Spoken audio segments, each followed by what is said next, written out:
Happy Monday, folks. Welcome to all of our viewers, and most importantly, welcome to 3.6 million milliseconds. I actually calculated that, of unscripted .NET entertainment.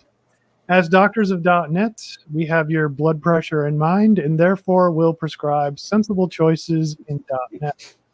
I am your host, Scott Addy, and with me today are co-hosts Cam Soper and Luis Quintanilla. I'd like to welcome today's guest, Clifford Agius. Cliff, if you don't mind, just briefly introduce yourself to the audience. Yeah, my name's Clifford Agius. I'm a Microsoft MVP. I'm a .NET freelance .NET developer. Work mainly in the Xamarin and IoT space. All right, so we'll hear from Cliff a bit later in the show in the hallway track. But before we do that, we will roll into our checkup segment that we do.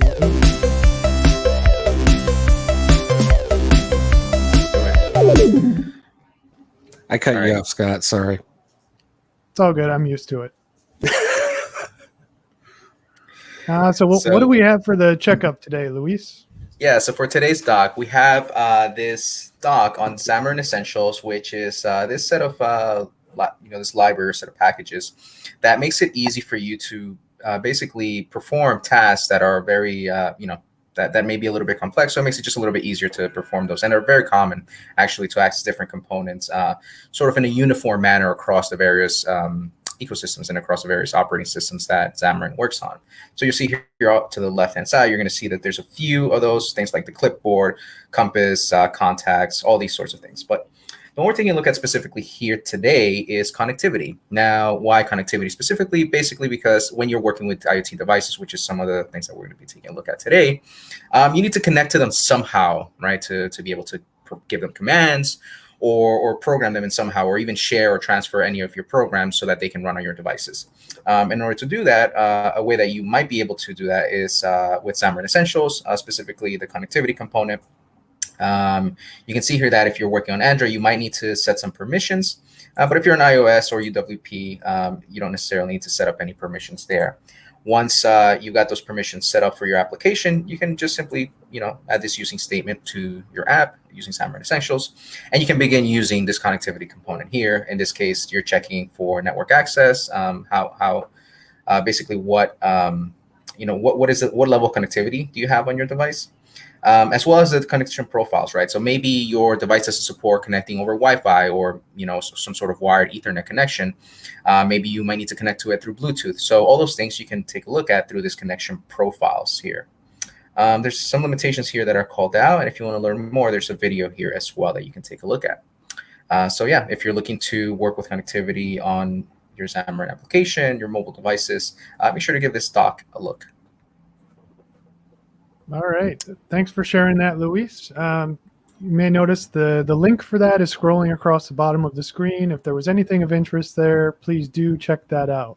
With that, let's roll into the hallway track and hear from our guest, Cliff.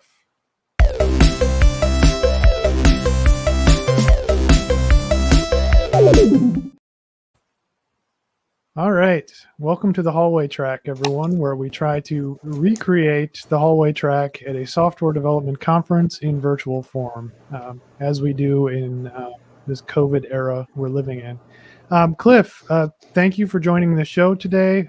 Really looking forward to hearing what you have for us. So why don't you just kick things off, let the viewers know what we're going to hear about today. Well, I'm going to talk about 3D-printed prosthetic hands that I've built using some IoT, a Xamarin mobile app, and helped a friend of family friends and their son, Kaiden. So I'm going to talk how we built a prosthetic arm or hand that is biomechanical. It's got some IoT in the back and a mobile app that goes with it. So that's what my talk's going to be about. Now, you said earlier that you were a freelance developer. What's your day job? My day job, I'm an airline pilot. And about 4.5 hours ago, I landed back from Dallas. So I've been up all night flying a 787 back from Dallas in Texas, and landed just after lunchtime and raced home and got everything back out for this talk. So you're joining us after a transatlantic flight that you piloted. Yeah, red eye back from Dallas. Yeah. Wow. So if I look a bit tired, it's because I'm tired. But yeah, it's just like most things, when these shows have been put together, you guys contacted me some months ago, and rosters, certainly at the moment for aircrew, are just all up in the air. We don't know what flight we're doing from one day to the next.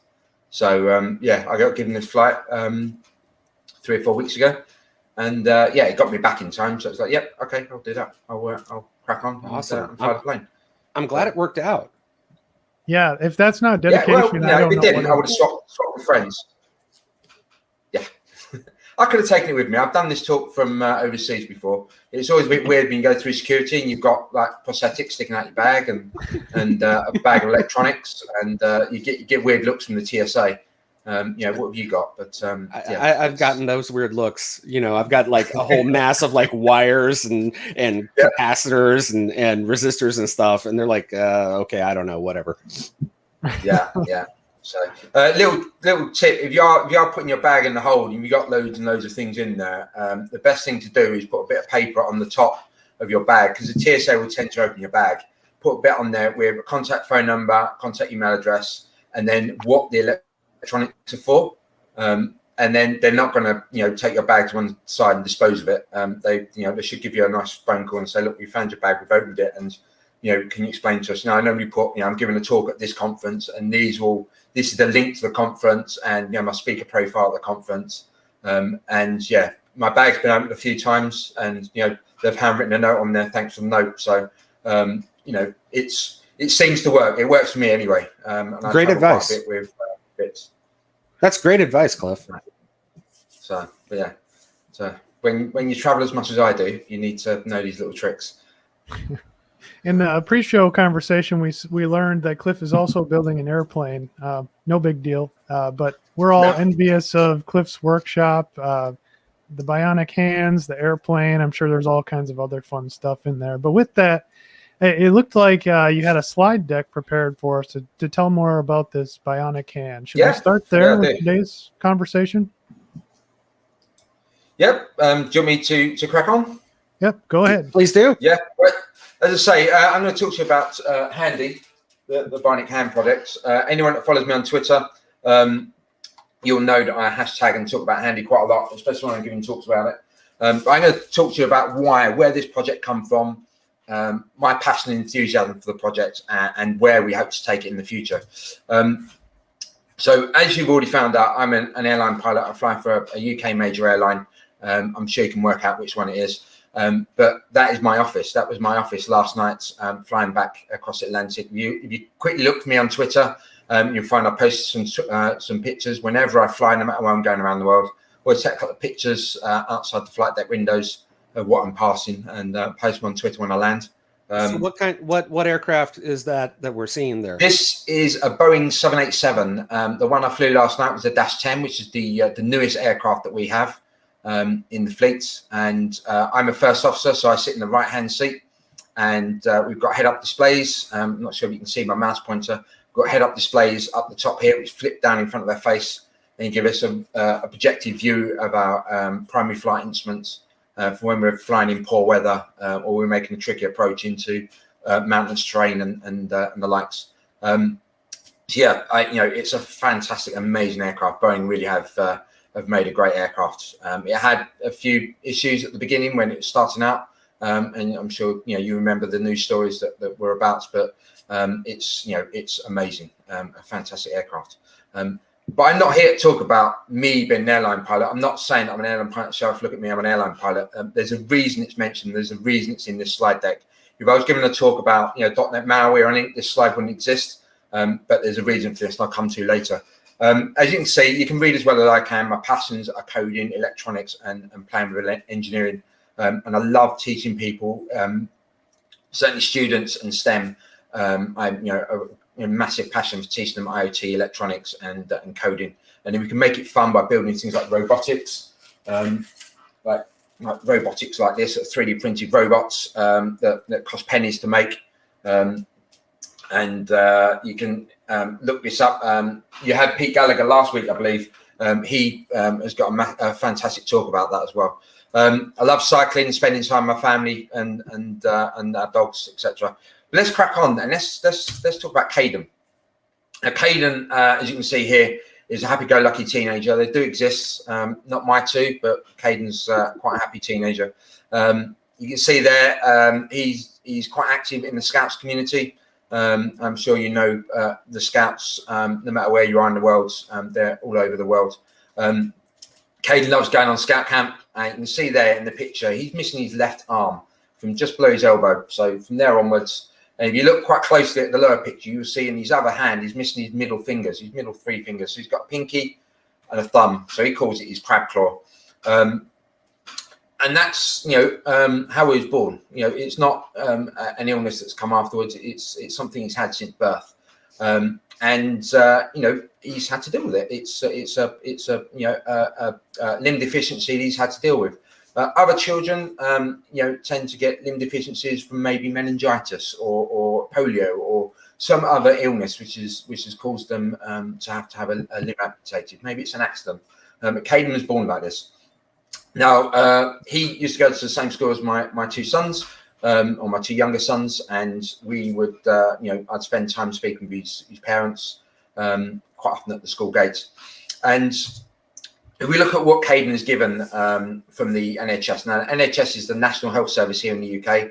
It's a free service, say free, we pay for it with our taxes, but, it's not something we have to take out health insurance for. You can see there, Kaiden is off to London 2012 Olympics, or the Paralympics, shall I say. And he's doing his party piece where he hooks his arm onto something and steps away with it. Everyone's like, oh, hold on, that kid's arm's just fallen off. But that's his party piece. But you can see that it gives a great representation of his arm. And you can see the fact that I'm not sure if I've not got it open. I was going to get the tools up to show, but you can see that the arm has got this fishing line that comes off, and all it is, and I've got one here that the family have loaned me, and all it is you got this fishing line, which is just here, and it is literally fishing line, £100 fishing line. You can go and get from the angler shop, and they know because they buy it often. And he's got a strap here.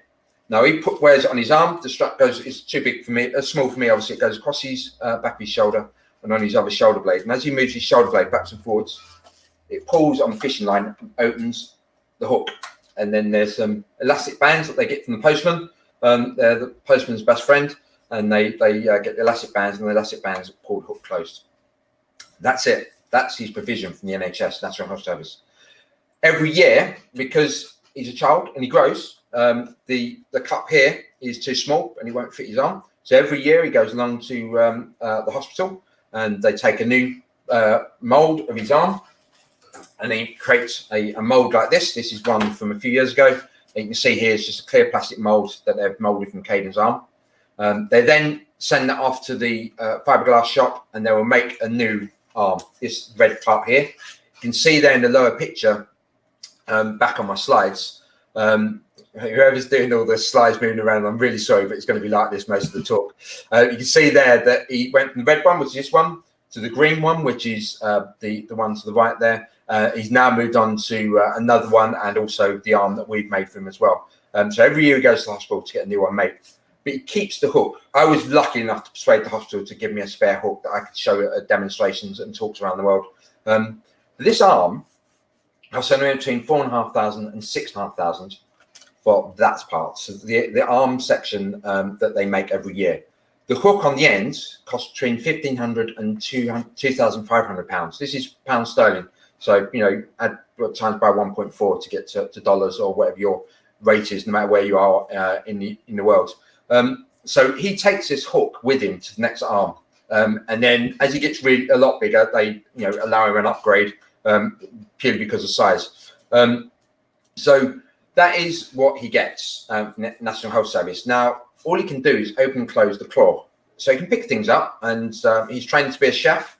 And he's got a job now working in a kitchen, a professional kitchen. So he can pick up hot things. So he's great at going to get things out of the oven. But, it's not great, and it's not very dexterous, to say holding a tomato or an apple or an avocado. That's not going to work, is it? So how are you going to hold it? It's not going to, you can kind of pin it to the desk, but it's not really going to work for him. We want to fix this because, we're engineers. That's what we like to do. Give us a problem and we'll fix it. So this here, just to prove how old this technology is, this is taken at the National Imperial War Museum. You can see there on the just above the placard, just above the arm, it says December 1920. That's when that arm was made, and it works in exactly the same way. But they used a leather strap because they didn't have fishing line there, so it's a leather strap, but no different. So you can see here, this design has been around for over 100 years now, and not much has changed. But we can do better. So this here is Kaiden, proving how dexterous he is with his hook, and he's making me a cup of tea. And we shot this a few years ago. You can see here he's very dexterous at using the hook and his other hand. The reason for that is because Kaiden was born without an arm, and from birth, his mum and his dad were very strong in doing, as all parents would, to do the best for their child. So they wanted to get Kaiden as best they could, and they managed to get him onto a pilot project where they was looking at giving children prosthetics. And so Kaiden's had a hook and an arm since birth. So you can see here, he's pretty dexterous. He can do things that most people couldn't do if that was all he was given a hook. It'd take you a while to learn this. Children move on, and obviously, if you used to lose an arm now, it'd take you a few years to adapt to that. So, we wanted to fix it and make it so that a child that has, say, meningitis and has an amputation next week, we can give them something that is better than the hook. And also, we want to give it cheaper because National Health Service is fantastic in the UK.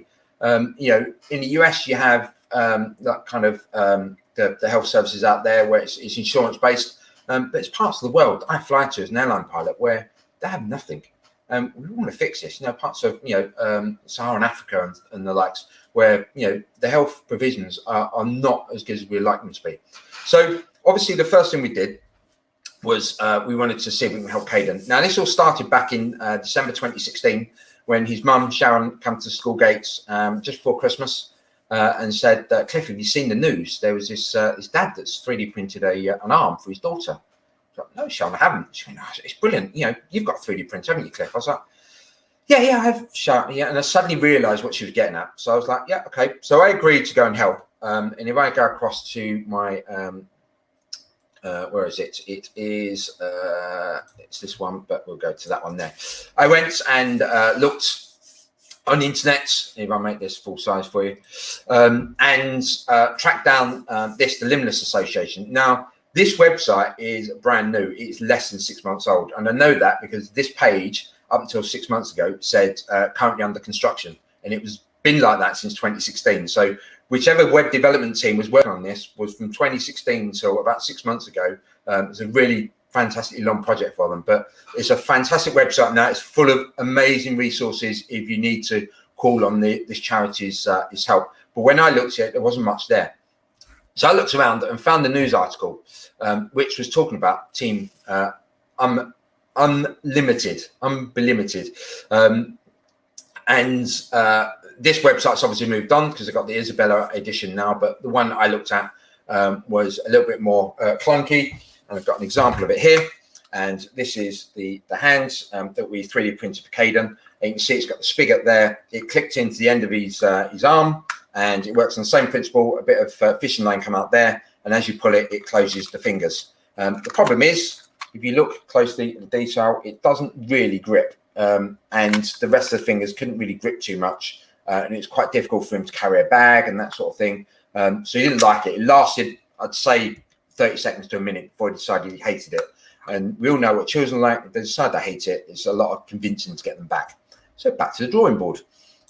I then found this project, the Open Hand Project, by Joel Gibbard. You can read there that he talks about leading prosthetics costing upwards of $100,000. And he's not wrong.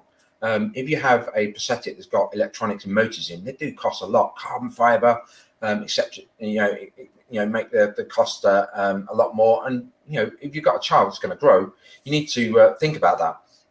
So I followed the project and stumbled across the fact that he started a company with a team called Umbreonix. This is Tilly. Now Tilly is one of their poster child, and you'll find her all over the internet and Twitter, and she is one of the anchors to a news channel here in the UK now, a children's news channel called FYI on Sky News at weekends. And she is lucky enough to be given these Umbreonix arms.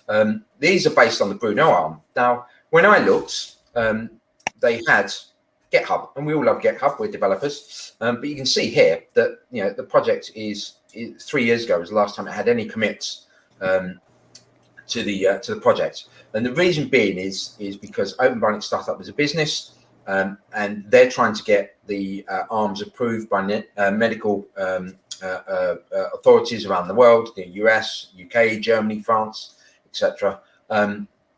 And they need to sell these, and they obviously need to have a closed project because they need to make sure that they can control the IP because they're selling these products. And they're not cheap. They're in the 10 plus thousands pounds, $15,000 each. But they're fantastic products. But the good news is that they left it open source. The opening their name, they left it open source because they started out as an open company. They had to go closed source for reasons, legal reasons, etc. But they've left it there. So we downloaded these STL files. Now, an STL file is a file you then take into a 3D printer. You slice it and then you 3D print the parts, and that's what we've 3D printed here, which is the handy hand. So we go back to the slide deck. After searching the web, we 3D printed all the parts, and as you can see on the bench there, these are all the parts that I'm now holding in my hands, and this is the initial first prototype. And you can see all the parts there. The white parts are hard PLA plastic, which is like Lego. The red parts are flexible, and you can see them in the ligaments there, and you can see that they bend.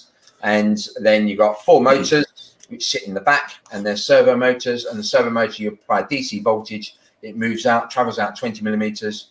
DC voltage the other way, and it travels back in 20 millimeters. And it's got a little potentiometer, which is like a variable resistor. So you can sense how far along the travel it's gone. And then we've got lots of springs and screws and dowels, etc.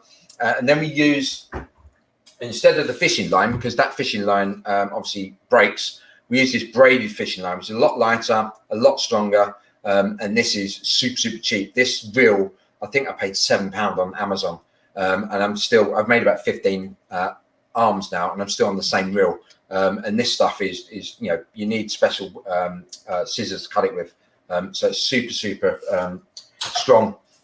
We use that. We took that and we printed all the parts and built our first hand. Let me jump in with a question real quick. I too am a little bit of a 3D printing nerd. Why PLA? I mean, have you ever had any issues with PLA, like warping or being heat or humidity sensitive? No. The reason being is because, and I'll come to it in a second, is the first printer I was printing on couldn't print PETG. I had an original wrap Mendel printer which couldn't print PETG. It couldn't get the temperatures.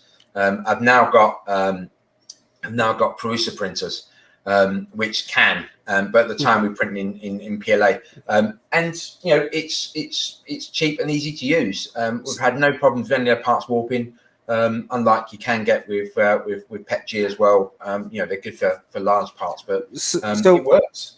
So for our viewers, just to define a couple of these acronyms, PLA is polylactic acid. It's a plant-based plastic that is compostable and is extremely easy to work with. And most 3D printing jobs that you see are PLA.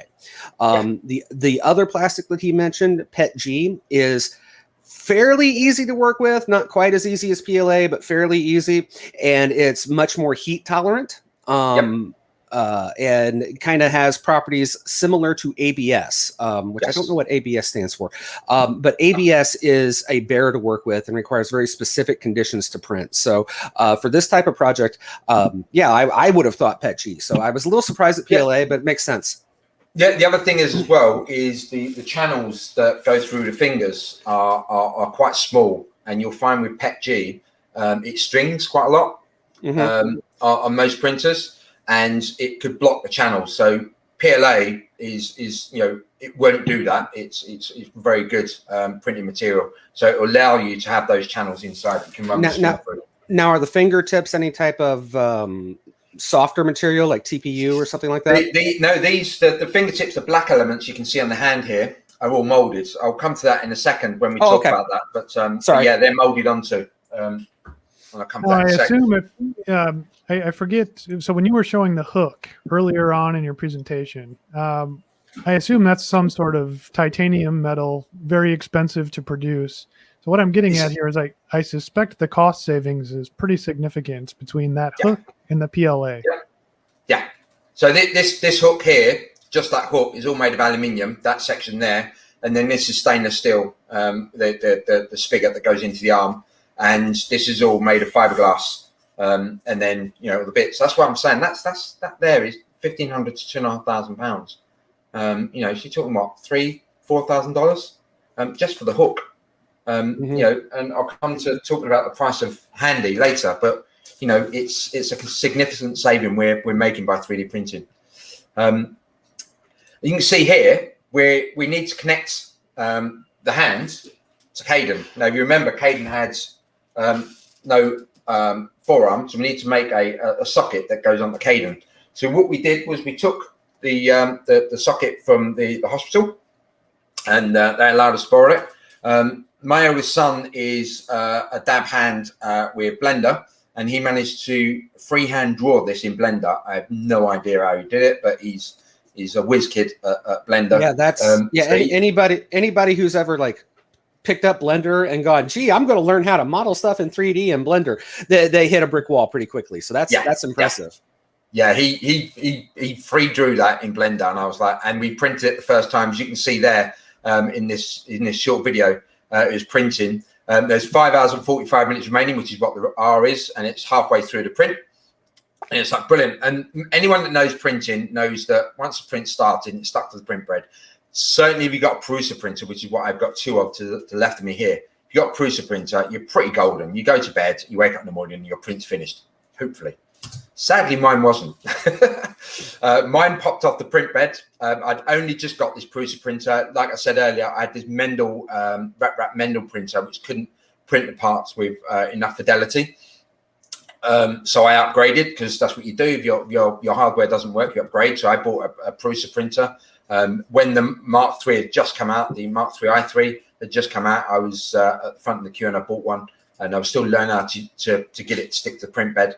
It popped off. You can see there, it then printed in thin air and the spaghetti or the spider's web. But thankfully, you can see the part on the left popped, and it sat on the windowsill at the back of the printer. So it didn't jam the printer, but it had the print stops anyway, because Prusas are pretty good at detecting a crash, and they stop and go to the part position. But you can see in the center there, it printed just enough for us to test it on Kaiden.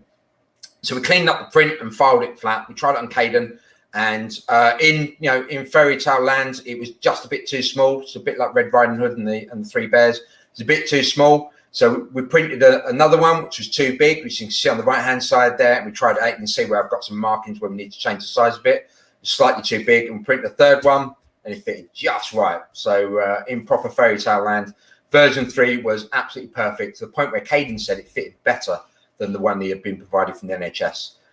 He said it fitted like a glove, which, considering it was freehand drawn in Blender by Macaulay, was absolutely outstanding. And all we do now, whenever Kaiden says it's getting a bit tight, is I have the model on the printer, and I say, and we've worked out that when he says getting a bit tight, I just increase the size by 5%, click print. 6 hours later, we have a new socket.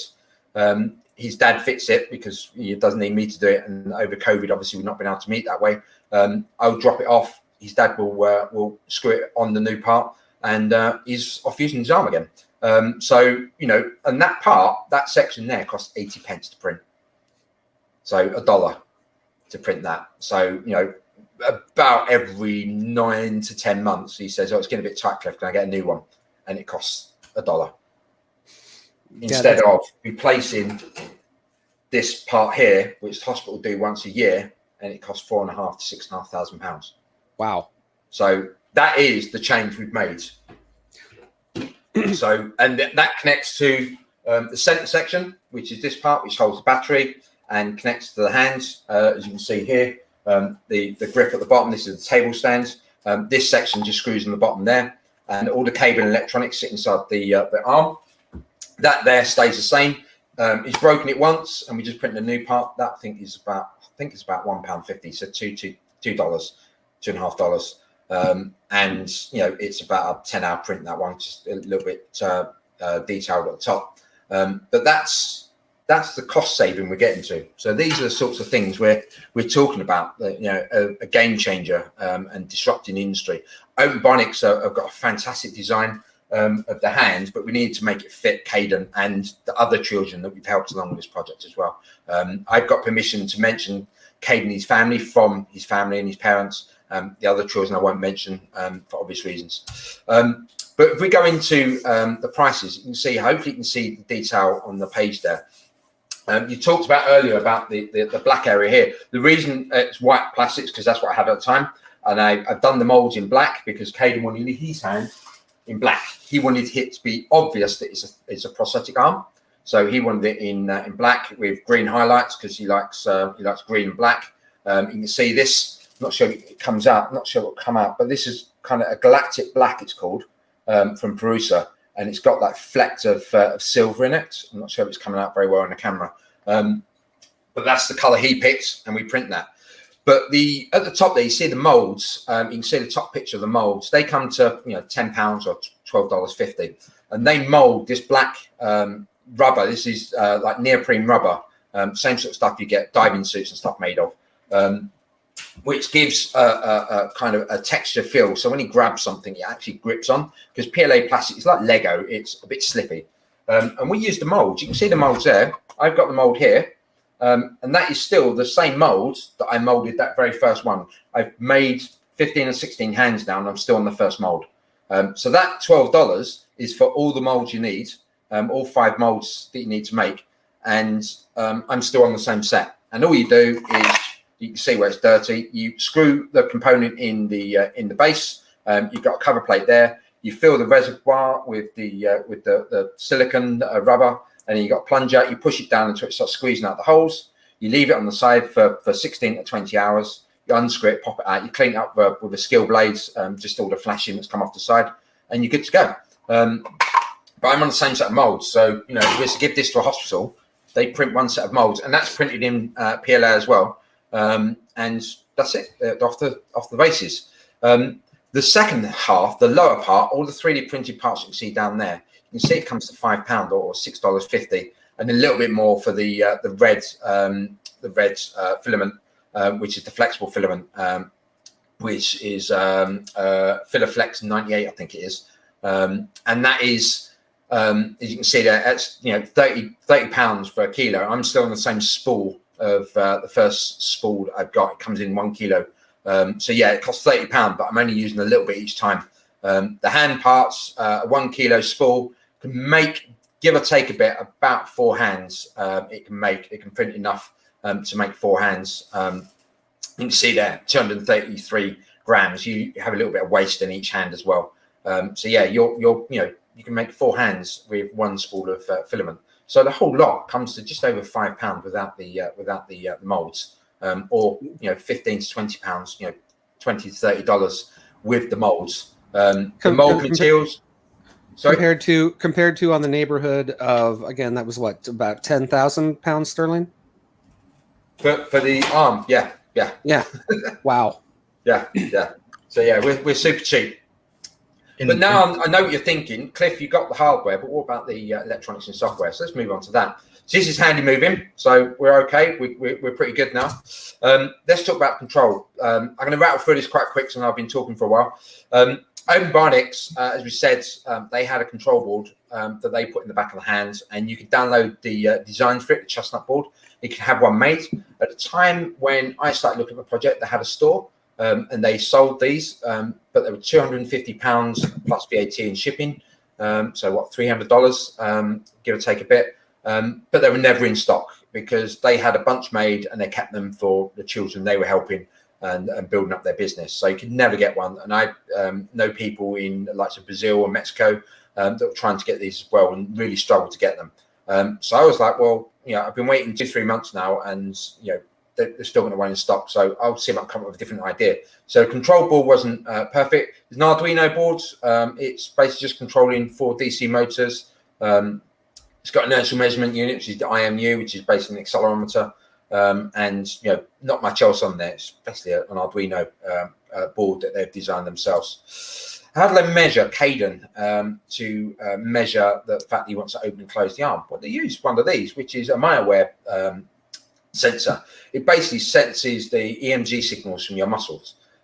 So this basically, you have 2 pads, sticky pads, as you can see there, you can see in the picture, and the sticky pads stick on the skin, and you got a little fly lead that goes off to the myotendon junction, which is a null zone.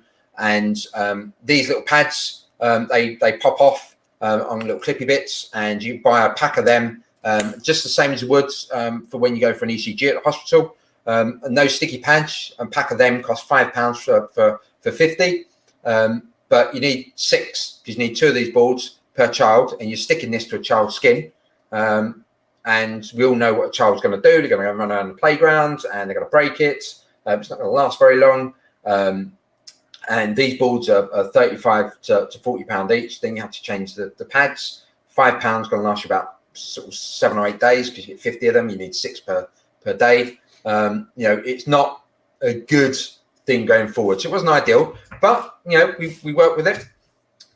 So if we look at how it works, you stick it on the skin. You need to be in the center of the muscle mass, which is a crack placement, the green one in the center. If you're along the intervention zone, which is in the center but near the end, you'll get a weak signal. If you're in the center but off to one side, you get a very weak signal again. And the orange one, the myotendon junction, is where the fly lead goes, that little lead that I showed you flying off. So what muscle are we looking at here exactly? I'll come to that. Okay, sorry. Yeah, we'll come to that. We've got a audience participation next. So we are talking about the muscles just inside your forearm. So if you hold up your arm, just like I'm doing here, your hand facing towards you, and you hold it up in the skull like this, you get your fingers and you make either side, so 4 fingers and thumb. If you open, so you put your hand out away from you, you feel the muscle at the back there go tight. Right. You now close and your hand towards you, you feel the muscle at the front go tight. This muscle in here will then go tight. Yeah. So open, that one's at the back's tight. Close, that one at the front goes tight. If you hold your hand straight up and make a fist, both your muscles go tight. So now we've got open, close, the fist. They both go tight. Hold it for a number of milliseconds that we program with the app, and we change the next grip in the grip sequence. So it can be an OK grip. It could be a carry the shopping for mum kind of grip, which Kaiden wanted to have removed.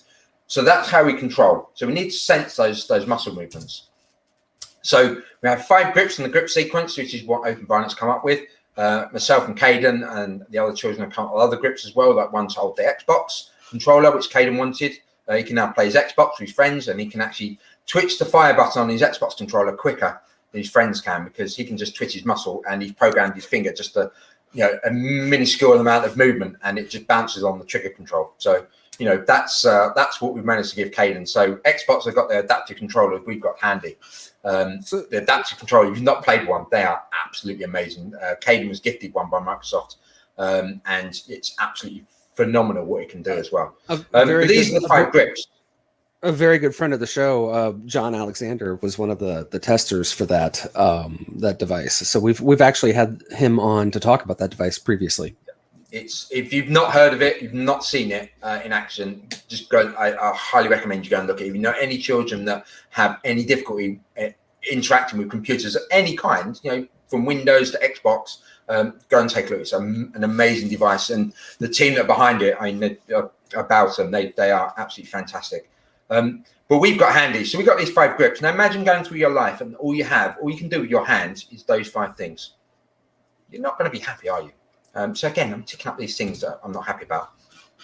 As software engineers, this is the code that controls those grips, and I know it's small on the screen, so if we make it a bit bigger.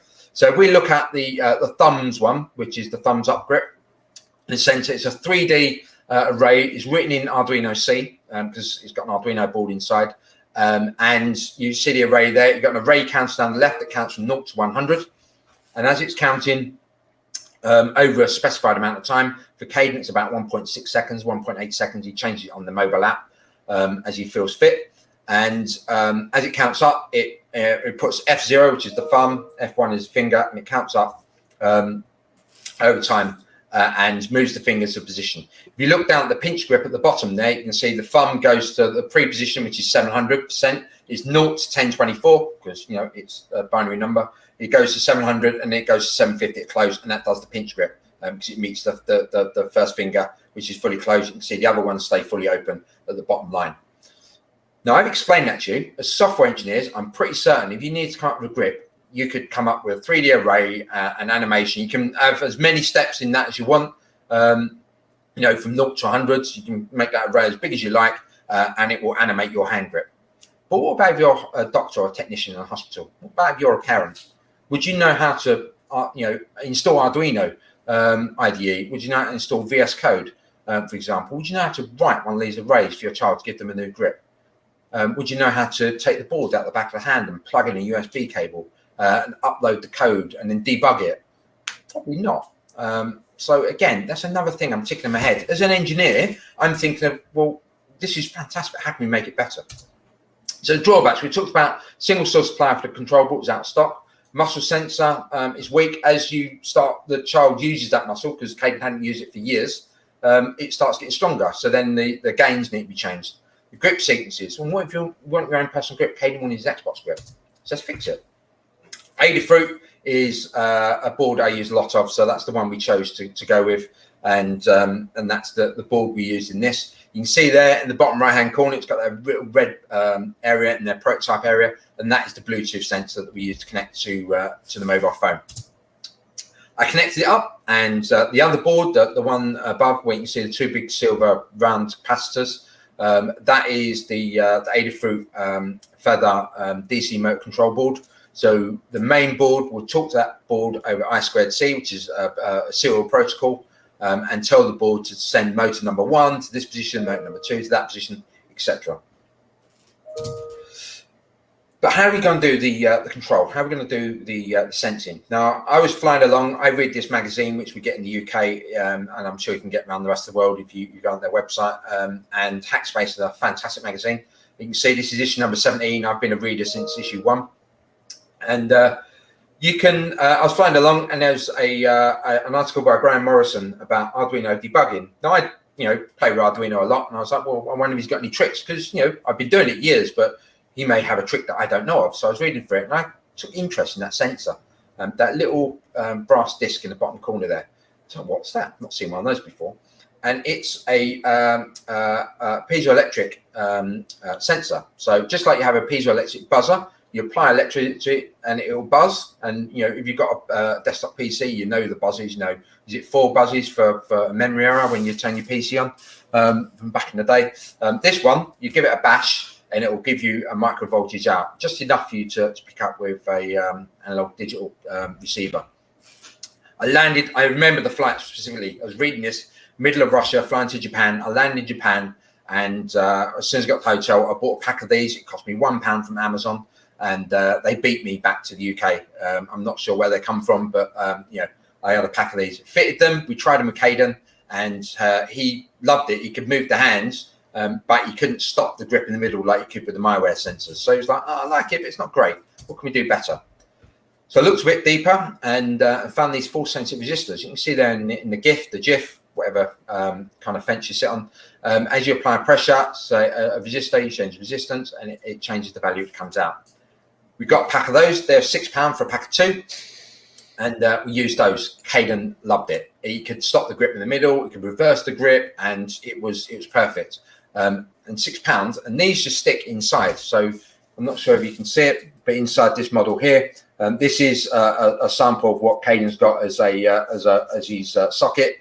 And the sensors just stick inside. And as his muscle goes against this, which is rigid, hard plastic, it squashes the sensor and provides a voltage out. And then we've got this is my prototype one, so it's got a plug on the end, so I can plug it into the hand. And then that way, Kaiden can control his arm. So So these are instead of the malware sensors. Okay. So now we've gotten rid of the malware sensor at £35 each to £40 each. You need 2 of them. We don't need the sticky pads. We don't need to stick it to a child's arm. This is just literally glued on the inside. You can see some captain tape holding these running. It's got taken in them out so many times. I'm not sure if it's going to light up in there, but they're just stuck inside. Just about make out the captain tape there. Stuck inside there. So, and that's it. And now he can take his arm off and put it back on, and he's not got things stuck to his skin. And the other children, you know, they've got slightly bigger ones as younger children, so a little bit less force they can provide as their muscles are a little bit weaker. So now we've crossed off the control board, we've crossed off the weak muscles, but what about the grip sequence? I mentioned at the beginning I'm a freelance developer. I play with Xamarin quite a lot, and C# and .NET. And I thought to myself, well, maybe we could do something with that. We've got Bluetooth on board the Arduino board, so we could maybe look at this.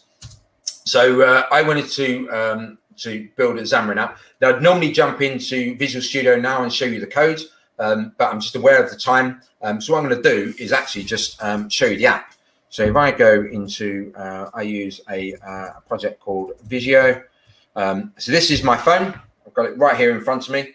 And if we get handy,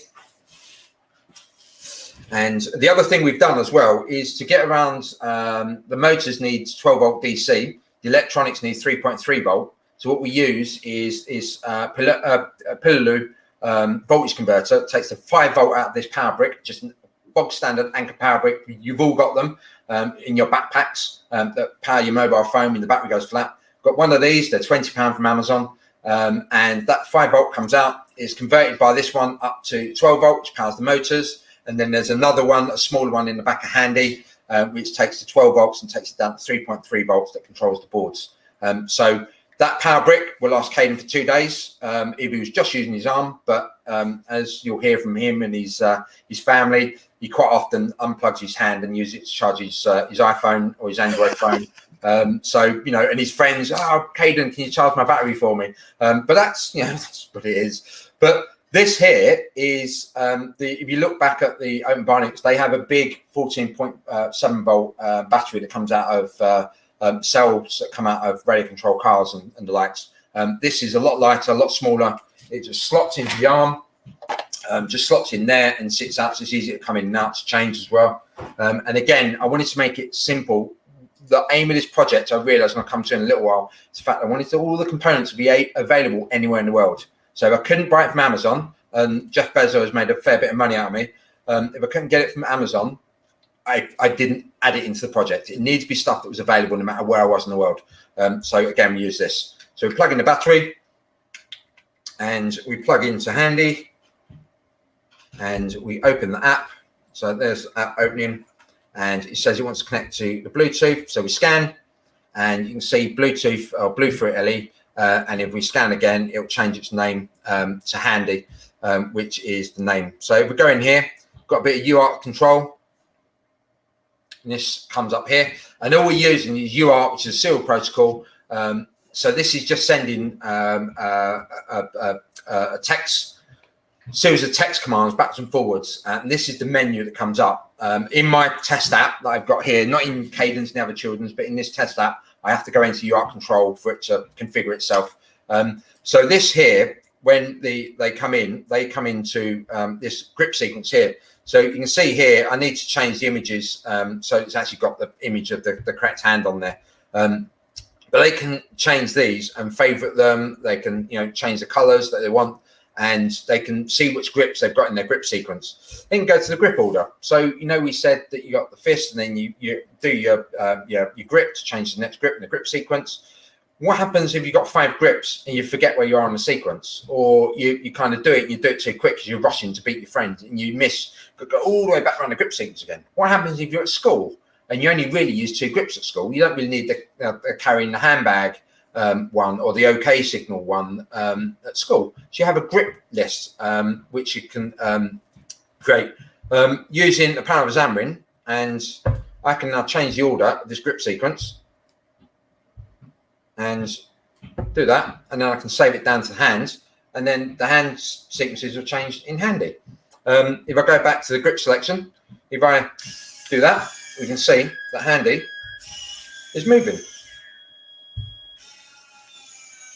So you can see there, that's the one, the hook for carrying the shopping.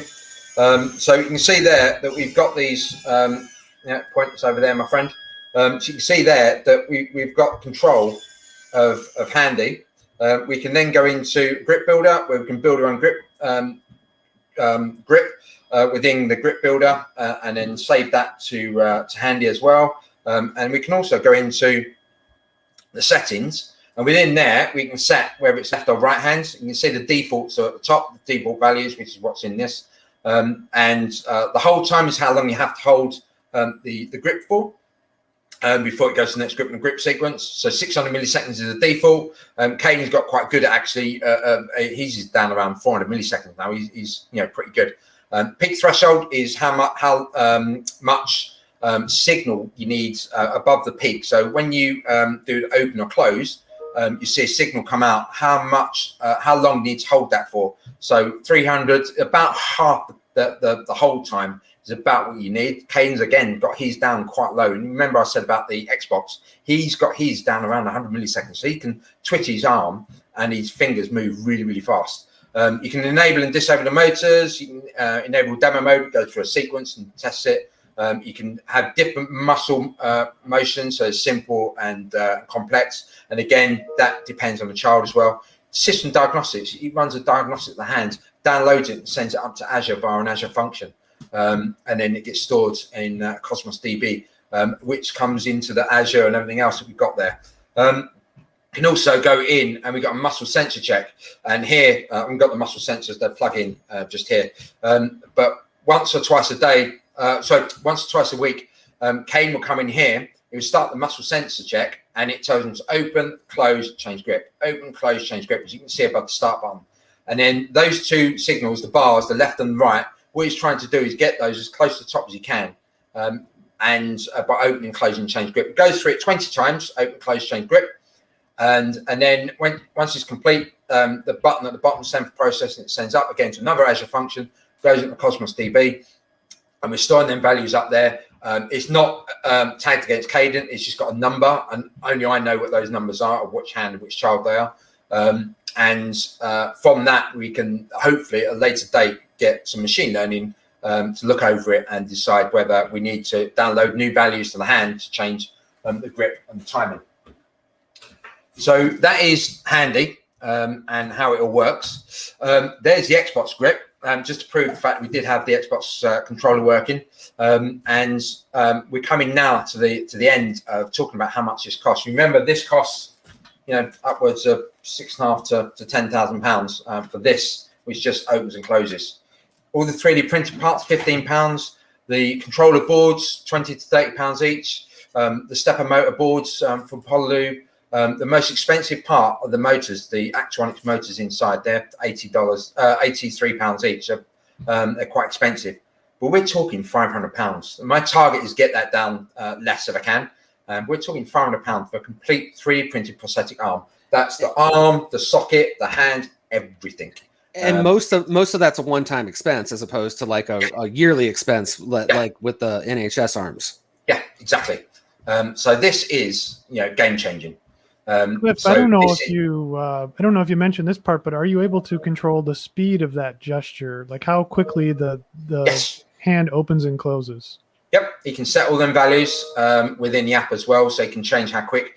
He can stop it mid-flow by just taking the pressure off the muscle, off the sensor, and it will stop where it's got to, and then he can carry on moving that. So now in the kitchen, he can hold a tomato, he can hold an avocado.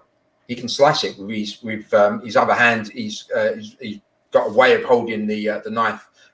You've got to see it to believe it. The way he holds a chef's knife, which we all know are super sharp, and he can slice a tomato. It boggles your mind the way the human brain works and the way we adapt. Certainly, if you've got a limb deficiency, the way the body adapts to work beyond that. And Kaiden can switch between Handy and his hook for when he's doing things hot, take something out of the oven. He can switch and just adapt instantly. It's super, super impressive to watch. But like I said, we built this for Kaiden, but I mentioned the airline pilot at the beginning. what was next? We're carrying on building out the Xamarin app. We talked about a bit of machine learning. We want to go full .NET. Not sure if you know about it, but the Wilderness Labs, I'm going to plug Wilderness Labs and their Meadow board. So look up Wilderness Labs, their Meadow F7. This is .NET, full .NET on an IoT board. It's the same form factor, except it's a touch longer. You took that little section off the end. It's the same form factor as the Adafruit board that's in the bottom of Handy. So this fits in handy. And until recently, it didn't have Bluetooth. They released beta 5 a couple of months ago, and I'm now working on integrating this into Handy so we can go full .NET from hand all the way up. And that's just because I want to see if I can do it more than anything else. We started work on Leggy. Leggy is the leg. My uncle a couple of years ago, due to an illness, had to have his legs amputated, and he knew that we're done in Handy. So we've started building Leggy and 3D printing the leg. It's a little bit more complicated because you have to carry the weight of the body, but how to move the foot and adapt the foot is what we need to do as well. So there's a Meadow F7 Micro, you can see there. And why did I mention being a pilot? I mentioned that because one of these printers sitting next to me, we got at the end of 2019. My son, who's now 10, built that printer, and if you look up on my YouTube, you'll see him building that printer. He built it over course of a couple of days with no input from me other than checking a few parts, just to prove the fact you can build a Prusa printer with no engineering skills.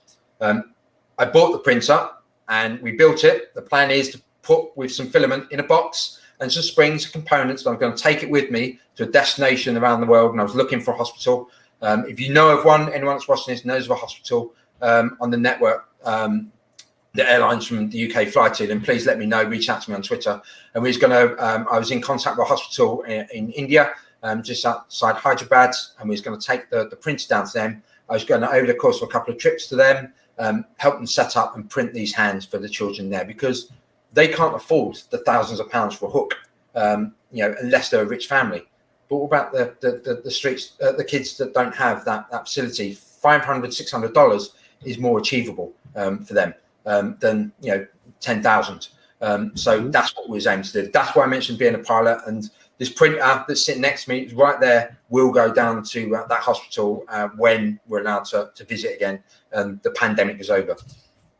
It's open source. You can reach out to me on Twitter or email there, and it's all on GitHub.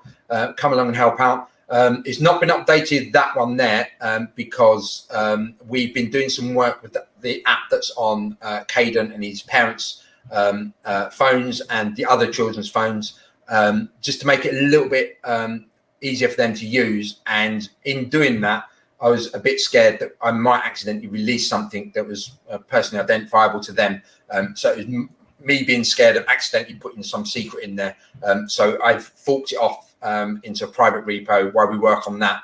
But if you look over the basics of the app is there. But if you look at that and you see anything that I've done wrong, or you want to jump in and help out, please do reach out and let me know. And I just want to say a massive thank you to Kaiden. Without him and his family, Sharon and Paul, helping out, this project wouldn't have got to where it is. I wouldn't be talking to you now, and we wouldn't be taking the 3D printer down to hospitals to help kids down there. And if you know of somewhere else, please do reach out. The printer in a box with all the components you'd need to build 5 to 10 hands is less than £1,000.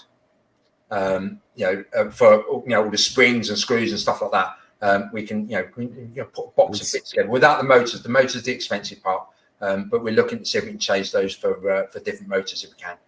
That's amazing. That's my talk. Hopefully I've not run over. I think we've got a minute left before we get cut. This was fantastic. I do have a quick question. Folks are probably wondering more about the tech stack. So you used Xamarin, you mentioned Azure Functions, Cosmos DB, probably using C#. Was there anything else of significance to call out there? No, not at the moment. We're going to be using C# on the Meadow board as well, and hopefully a bit of ML.NET to reason over the data that we're collecting each week and month, to try and see if we can send that data back down to the hand as well. But yeah, I mean, it's using Azure quite a bit to store the data and send the data up. Awesome. Well, thank you for coming on the show today, Cliff. Sounds like our viewers really were enthralled with the presentation. For For everyone out there, this has been the .NET Doc Show. Again, thank you for tuning in. You can check out, as a reminder, our recordings, upcoming topics, and more at our website, .NETDocs.dev. And then if you're wondering who do we have on the show next week, that would be September 27th. That's when we'll bring on Luis Beltran, who will talk about serverless machine learning.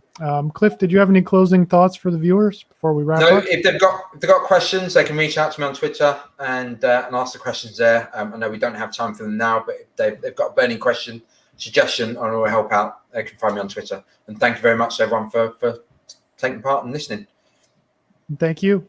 We'll see everyone next week. Bye.